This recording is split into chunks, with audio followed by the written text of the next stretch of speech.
You're listening to the Reds Podcast. This is episode number 29. There's a tendency for a lot of brand new entrepreneurs and old-timers alike to optimize their day, get the most out of it. But is that actually the way to get the most out of it? Sometimes you need a little downtime, and work-life balance is what we're going to talk about on this episode of the Red Podcast.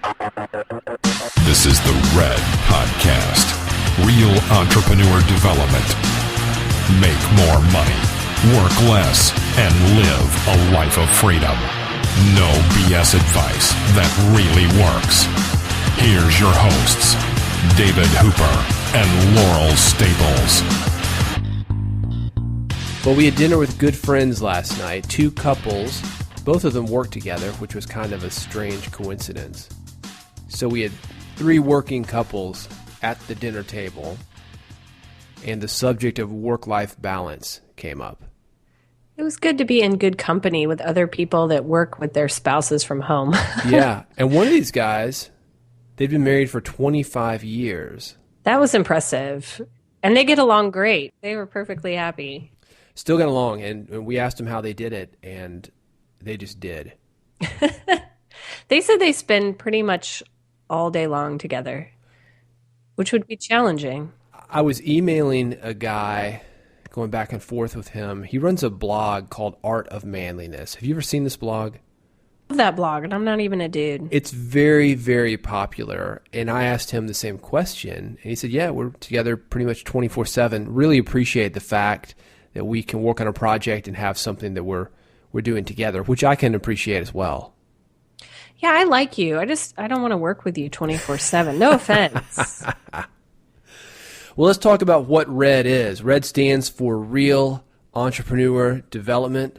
Yeah, RED is for business owners who are trying to spread a message. So those are going to be speakers, authors, coaches, consultants, bloggers, podcasters, people who overlap in all of those genres, and people who want the strategies and the know-how to make a six-figure income while spreading their message. So if you've been tuning in before, you know that in each of our episodes, we discuss tested strategies that are going to work for you to make more money, live a life of fun and freedom like we do, and escape the dollars per hour model that holds so many people back in their careers.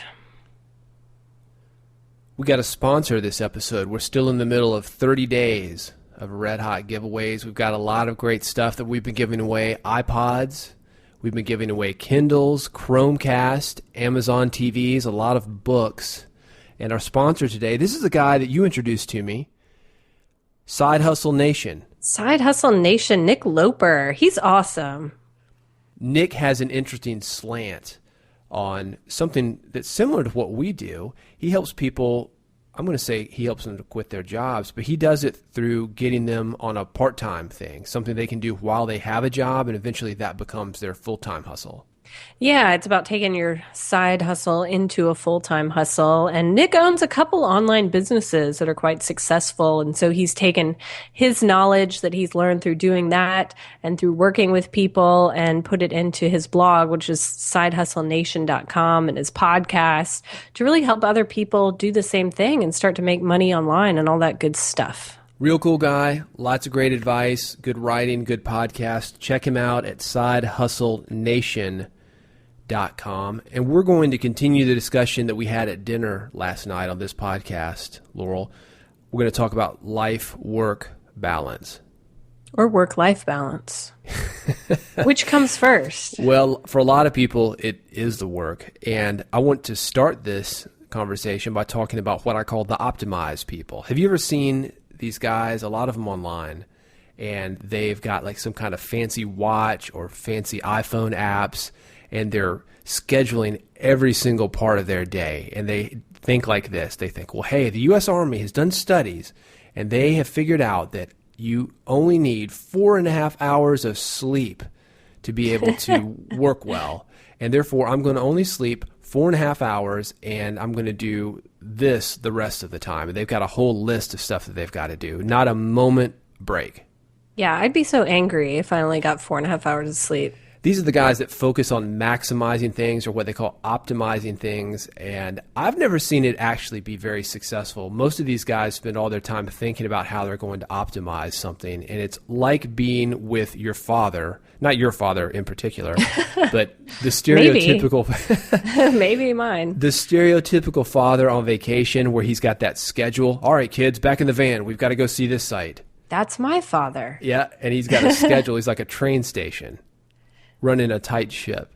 So what's wrong with the optimized people or the optimized mindset to you? Here's what those guys miss. I think that kind of stuff would be great if you are working on a factory line. I think it's great if you're making widgets. But for people like you and me, we're creative people, and not all of our ideas are equal. I'll give you an example from my old business, the music business. Let's say you're a songwriter. You could have an amazing writing session that comes up with a hit song. Maybe it's 15 minutes, maybe it's 2 hours, 3 hours. You're going to make money off that song the rest of your life. I know a lot of guys that they could come up with 100 songs in a year and they're not going to make a dime from that. So not all work that we do is equal. I think that some of the best ideas come from when the brain is doing other things, and that's a great reason to have a work-life balance. How many great ideas have you come up with when you're in the shower, for example? Too many. I have too many ideas in the shower. I don't need to be in the shower. Well, here's the reason why that happens. It happens because your brain is doing something else. Same with dreams. When you give your brain a minute to relax and do something else, you come up with all sorts of great ideas. And I think they're kind of ebb and flows. And this is, you talked about people that like to optimize. I think there's a time that you should optimize. Like if you have a new product coming out, if you're doing a launch or something like that, you're going to have more of the work side and not as much of the life side. But I think there's give and take and ebb and flow in your life. So it's not always going to be 50-50. It's not always going to be even, but there are going to be times where there's one kind of takes more than the other. So that's something to keep in mind, that there's ebbs and flows. There's a great book. It's called The Power of Full Engagement. We're actually going to be giving away a copy of it later on in this episode. And it talks about that. It talks about what he calls black and white areas. Black, for example, would be work. White would be non-work. But most of the time, people are in what he calls a gray area, where when you're at home, you're thinking about work. When you're at work, you're thinking about home. And if you can do what you're saying, the ebb and the flow, you're concentrating on one or the other, you're going to be a lot more productive, a lot happier. The people around you are going to be a lot happier. One of the things I think is very, very important, and if you're an entrepreneur and you get a grip on this, you really don't need that much downtime when you know what it is that recharges you. If you can get enough of that, a lot of times we think we're having downtime, but it's not actually the type of downtime that we need. Like, for example, I don't do a lot of what we did yesterday. I don't go out with groups of people because I would rather be alone during my downtime. That's what re-energizes me. How do you re-energize, Laurel?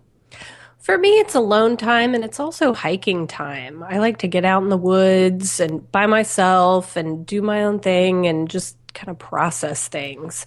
And I was talking to my friend the other day, and I was saying, I do really well when I have probably like 80-20. So like 80% alone time, hiking time, working time, just being by myself, and like 20% with other people. And she was like, oh my gosh, I am the other way around. I need to be around people at least 80% of the time. So you have to find what does recharge you. And I think for me, I like to take Saturday and maybe Sunday off during the week. That's something that's important to me. And I've taken Saturdays off before where I hang out with people and I'm running errands and I'm with my family and I'm doing all these things, and that's not recharging for me. So even though I didn't do work that day, I'm still not recharged. So I think you're exactly right, David, is that you have to figure out what recharges you, and you have to build that into your day and not just assume that just because you're not working that you're recharging. Laurel, absolutely. You want to get clear on what it is that recharges you, but a couple of notes about what you're doing in regard to hiking. One, you're taking where you are and you're going someplace completely different. It's not like the offices that we work in. There's no phone when you're hiking. Plus, you're having physical activity. That's something different. You're not sitting around. So I think getting clear on those kind of things, it's not necessarily the hiking, it's the environment and what you're doing in that environment. Oh, yeah. Is there anything else for you besides alone time that kind of gets you recharged? Right there with you when it comes to actually moving my body. I'm at the gym every day or at a yoga studio every day. Every single day I've got to have that. And where a lot of times people will take off a week or two, and that's the kind of break that they need, I incorporate those things during my day, during every single day. And that's one of the reasons why I don't take a lot of vacations, because the vacations are built into my daily activity. I like vacation. Yeah, well, that's how you and I are different. And that's one of those things that we're talking about when we talk about getting clear. You have to know, do you need that much time off, or do you need to incorporate it during your day? Some people are going to work great 5 days on, Monday through Friday, 2 days off, 2 solid days off. They just completely check out. Other people can work 30 days in a row, and they've got to take 2 weeks off.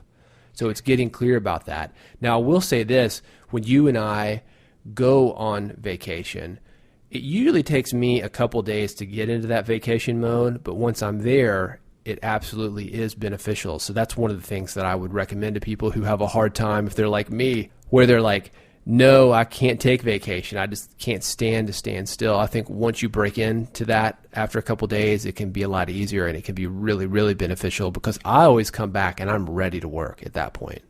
You're ready to work by the end of any vacation. Yeah, right? Go on. Well, I want to say, I just want to throw this in, David, is that I feel like there's been a recent skewing of how entrepreneurs are, like, what makes someone successful, or what makes your work-life balance successful. And I feel like there's kind of more of that 4-hour work week type thing, that if you're only working 4 hours a week, then you're successful and you're just making money online and all is well. And I don't think that's the definition of success, and something that you need to strive for is more life, more dinners out with friends and more of this relaxing time and less work time. I feel like to have a successful life and a successful business that you enjoy and that you're passionate about, it's something you're going to want to be working on. I mean, I love working. You love working. And a 4-hour work week wouldn't cut it for me. I mean, it just wouldn't be satisfying. So I think we kind of need to skew it back to how it is you need to be working. Working is what we do. Working is fun, but you need to have that balance at the same time.